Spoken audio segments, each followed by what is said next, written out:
ከምሬ ነው ዳጣ ምንም አትፍሪሽ እሺ ነው ከተጣው በኋላ ባልደርስስ ኤቢኮ ያሰበችው ልታደርግ ነበር ምናልባትም ካንተ ማርቀስ ፈልጋ ይሆናል አታስበውም አይባል እና ደግሞ አባቴ ደረጀ እንደሆነ ነግራት ነው እንዴ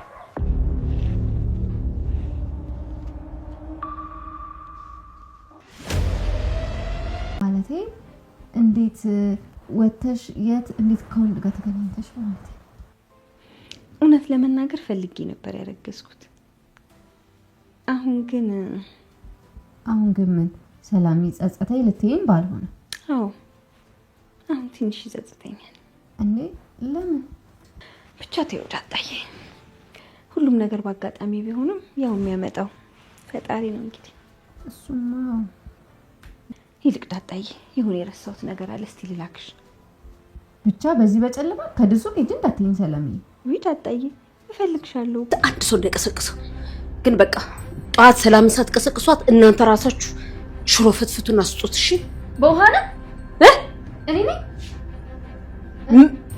ምን ትላለች እቺ ደንባራ ደሞ ቀዝቃዛዋ ተጠቀሚ እሺ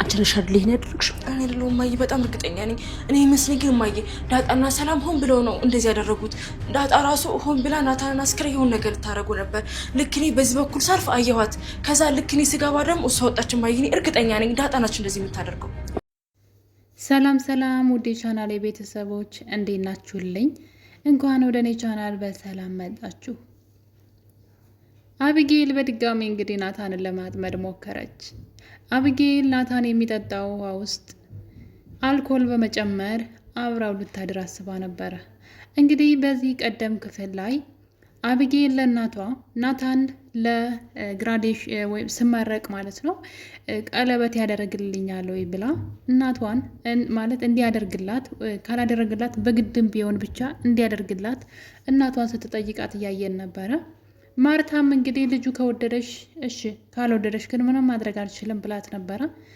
እሷ ግን እኔና ናታን እንዋደዳለን ስለዚህ ለምርቃቴ ቀለበት እናደርጋለን በማለት እናቷን ለማሳመን እሱ ካልሆነ ግን ራሴን አጠፋለሁ ብላ ስታስፈራራትም ጭምር ነበር አቢጌል እንግዲህ የምትፈልገውን ነገር በጉልበት ከማግኘት ወደ ኋላ የማትል እስካሁን ድረስ አንድም ነገር አልተሳካላትም እንጂ ያላደረገችው ነገር የለም በጉልበቷ ለማግኘት በጣም ብዙ ነገሮችን እዚህ ቤት ስታደርግ አይተናል እንደሷ ጥረት ግን አንድም ነገር ሲሳካላት አላየንም እንግዲህ በጣም ከአእምሮ በላይ ናት ማለት ለክፋት ሲሆን ምን ያክል ጥግ ድረስ እንደምትሄድ ትንሽ ማስተዋል ብችል ግን እያደረገች ያለችው ነገር የሷንና የቤተሰቦቿን ቤት ብጥብጥ አድርጎ ሰላምን የሚያሳጣ እንደሆነና የቤተሰብን ትዳር እስከ ማፍረስ የሚያደርስ ነገር እያደረገች እንደሆነ ብታቅ ኑሮ ጥሩ ነበር ግን ብዙም ብልጣት የላትም እንግዲህ እሷ የምትፈልገውን ነገር ብቻ ማወቅና ማድረግ ብቻ የምትፈልገው አቢጌል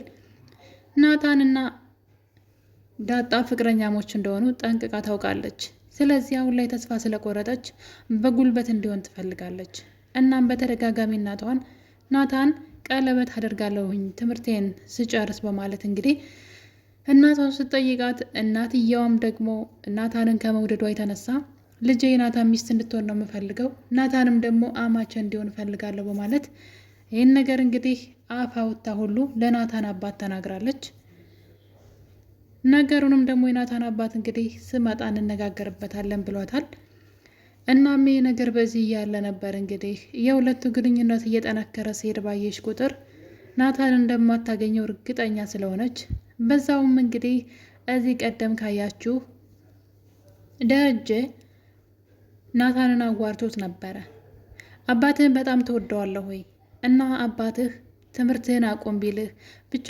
የማትፈልገውን ነገር አድርግ ቢልህ ታደርጋለህ ወይ ብሎ ሲጠይቀው አባቴ ምክንያታዊ ሳይሆን ምንም ነገር አታድርግ ላይለኝ ይችላል ምክንያቱም ለኔ የሚጠቅመኝና የሚጎዳኝን ነገር ለይቶ ስለሚያውቅ የሚጎዳኝ ነገር ሆኖ ሊሆን ይችላል እንደዛ ያለኝ ልተው ይችላል አስፈላጊነቱ ብሎት ነበር እና ታዲያ የማትወዳትን ሴት አግባቢ ልስ ታገባለህ ወይ ሲለው እሱን ግን ማድረግ አልችልም ሲል ነበር ይሄን ነገር እንግዲህ ለማርታ ነግሯታል ደረጀ ናታን ሊያገባሽ አይፈልግም ብላት ስለዚህ እኔ በነገራችን ላይ ማርታ በጣም እናቴን ነው የምታስታውሰኝ።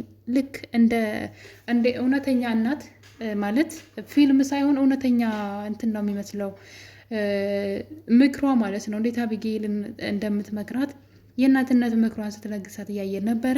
ምን አይነት ሴት መሆን እንዳለባት ለባሏ እሷ ስለፈለገች የምታገባው ወንድ ሳይሆን ፈልጓት የሚመጣን ወንድ ማግባት እንዳለባት እና የሚወዳትን ወንድም ማግባት እንዳለባት ትዳር ውስጥ ከገባች በኋላ ችግር እንዳለው ፈተና እንዳለው እየመከረቻት እና በናታንም ሆነ በማንኛውም ወንድ ለመወደድ ምን አይነት ሴት መሆን እንዳለባት ማርታ ቁጭ አድርጋ እየመከረቻት ነበረ። በሚያሳዝን ሁኔታ ግን አቢጌል የእናቷን ምክር እየሰማች አልነበረም።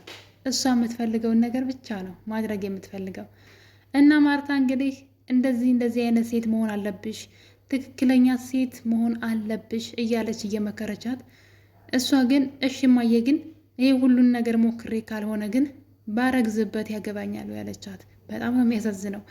እንግዲህ እንደማይፈልጋት ካረጋገጠች በኋላ እናትየዋ ደግሞ የመከረቻት ማንኛውም ወንድ ለሚስትነት የሚፈልጋት ሴት ምን አይነት ሴት እንደሆነች እየመከረቻት፣ እሷ ግን ስለዚህም ሁሉ ሞክሬ የማይሳካ ከሆነ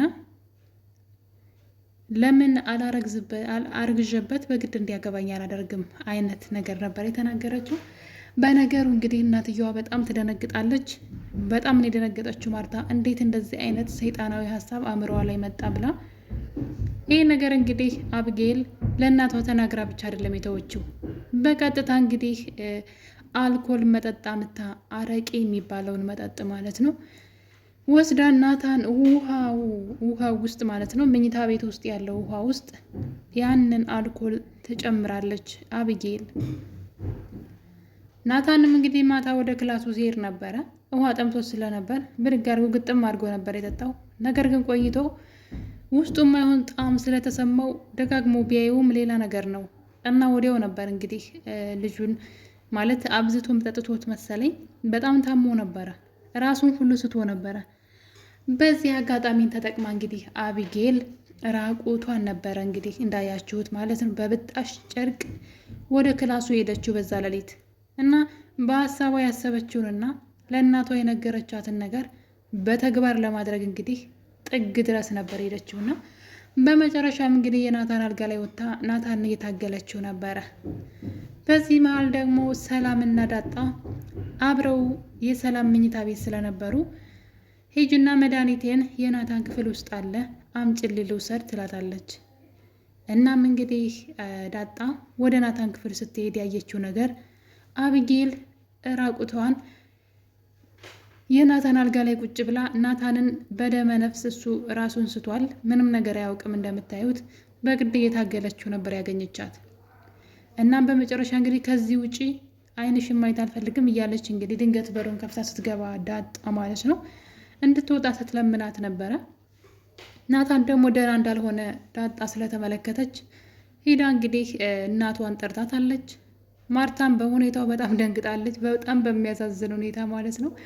ነገር ግን ማርታ ማለት ነው ልጇ ያለቻትን ነገር ካረሳቸው በስተቀረ ባረግዝበት ያገባኛል ወይ ያለችውን ነገር እንግዲህ በተግባር እያደረገች እንደሆነ በቀላሉ ማርታ ማስታወስ ትችላለች ብዬ አስባለሁ። እንግዲህ አቢጌል ናታን ላይ ያጠመደችው ወጥመድ አልተሳካላትም፣ ግን ጥግ ድረስ ግን ሞክራለች። በዚህ መሀል እንግዲህ ናታን ጠዋት ላይ በመከራ ከነቃ በኋላ ምን እንደተፈጠረ ሲጠየቅ ግን ሆን ብላ አቢጌል ይህን ነገር እንዳረገችው ስላወቀ ቤት ውስጥ ብጥብጥ እንዳይነሳ ብሎ መንገድ ላይ የገዛውት ውሃ ነው ግን ውስጡ ላይ አልኮል ተቀላቅሎበታል በማለት የአቢጌልን ጥፋት ሸፋፍኖላታል። በነገራችን ላይ መሸፈን አልነበረበትም። የእሷ ጥፋት እንደሆነ መቼም ከጥፋቱ አትማርም። ዛሬ ዝም ተብላ ከታለፈች ነገ የባሰ ጥፋት ነው የምታጠፋው። እንግዲህ ናታንና ዳጣን ለማለያየትና ናታንን በግድ ከእሷ ጋር ለማድረግ የምትጥረው ጥረት እየተሳካላት አይደለም። በአሁኑ ያደረገችው ግን በጣም ከባድ ነገር ነው። የማይፈልገውን ነገር በግድ እንዲጠጣ አድርጋ ልጁን እንግዲህ መርዘዋለች። ናታንም ግን እሷ እንዳደረገችው ጠንቅቆ ያውቃል። በሌላ በኩል ደግሞ ማርታ እንግዲህ ማርታ እስከ ዛሬ ድረስ ስለ ሰላም ልጅ ማን ይሁን አባቱ ምን ይሁን አልናገርም ካለች በኋላ ትታት ነበረ። ነገር ግን አቢጌል ሌላ ለእናቷ የቤት ስራ ሰጥታታለች። ጎረቤት ያላሉትን ሆን ብላ እንግዲህ ብዙ ጊዜ አቢጌል ተናግራ እናትየዋ አልሰማት ስላለች አሁን ላይ ጎረቤት አለ ብላ ደግሞ ሌላ አጀንዳ ይዛ መጥታለች። ጎረቤቶቹ የሰላም ልጅ ማን ነው አባቱ? እንዴት ማርታ ዝም ትላለች? ቤቷ ውስጥ ሰራተኛዋ ከቤት አትወጣ፣ ስታረግዝ ከማን ነው ብላ አትጠይቅም እንዴ እያሉ ነው ብላ እንግዲህ እሷ ተደማጭነት ስታጣ በጎረቤቶቹ አማኝታለች ማለት ነው። በዚህም የተነሳ ማርታ እንግዲህ ጥርጣሬ ውስጥ ገብታለች። ውስጧ በጣም ተረብሿል። ያደረግኩት ነገር ልክ አይደለም እንዴ? አልናገርም ስትል ዝም ማለት ጥፋት ነው እንዴ? የኔ ጥፋት ምኑ ላይ ነው? በማለት እራሷን መጠየቅ ጀምራለች። እናም ናታን እንግዲህ ሰው ስለሚያወራው ነገር እንዳትጨነቅና ሰው ያወራው ሁሉ እውነት እንዳልሆነ ሲያረጋጋት እያየን ነው። ብቻ ምን አለፋችሁ የአቢጌል መጨረሻ በጣም ነው የሚናፍቀኝ። በነገራችን ላይ መቼም ቢሆን ከስህተቱ አትማርም። እየባሰች ነው የምትሄደው። በየቀኑ እናቷ አእምሮ ላይ የምትፈጥረው ጥርጣሬ። ሰላምና ዳጣ በጣም ሰላም ፈጥረዋል። በጣም ደስተኛ ናቸው አብረው። ለምንድን ነው? ይሄ እኮ የሆነ ነገር መኖር አለበት። የሆነ ነገርማ ቢኖር ነው እንጂ እንደዚህ ደስተኛ አይሆኑም ነበረ። ይህን መጠርጠር አለብሽ እያለች እንግዲህ እናቷን ለምን ደስተኛ ሆኑ ሁለቱ በማለት ለእናቷ በየቀኑ ነው የቤት ስራ። የማርታ እኔ በጣም ነው የምገረምባት። የምሬ ነው የምላችሁ። ልጅቷ እውነት ሊኖራት ይችላል። የምትለው ነገር ሁሉ እውነት ነው፣ እውነት አለው እኮ ግን